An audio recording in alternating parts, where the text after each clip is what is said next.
যেমন নামের মধ্যে সবকিছু ভাই, নামের মধ্যে সবকিছু। তো আমার এক বন্ধু আমাকে একটা গল্প শোনাচ্ছিল, আমার অ্যাসিস্ট্যান্ট কাম বন্ধু বলতে পারো, যে যখন রামচন্দ্র যখন সেতু হচ্ছিল না, তখন রামচন্দ্রের নাম লেখা হচ্ছিল। তো নাম লেখে তো তখন সে যখন দিচ্ছিল পাথরগুলো, তখন পাথরগুলো ডুবছিল না, মানে সেতু নির্মাণ হচ্ছিল। এবার তখন বলছে যে রামচন্দ্র বসে আছে, তো আমিও তাহলে পরে করি কাজ। তো সে যখন নর্মাল একটা পাথর নিয়ে যখন সেখানে দিচ্ছে, সে পাথর ডুবে যাচ্ছে, সেটা ভাসছে না, ঠিক আছে। তো তখন হনুমানকে বলছে কি, এবার আমি তো দিলাম, আমার ডুবে কেন গেল? বলছে প্রভু, আপনি এটার মধ্যে আপনার নাম লিখুন, তারপর আপনি দিন, ঠিক আছে।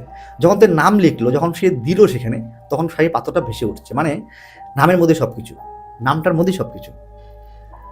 আবার একটা জিনিস বলে দিচ্ছি, আরেকটা জিনিস বলে দিচ্ছি আমি। এই বিষয়টা হচ্ছে যে এটা তুমি এটা একটা নিউমেরোলজির পার্ট বলতে পারো, যে অনেকে রয়েছে নিউমেরোলজি খুব বিশ্বাস করে, অনেকে রয়েছে, এখন বেশিরভাগ মানুষ রয়েছে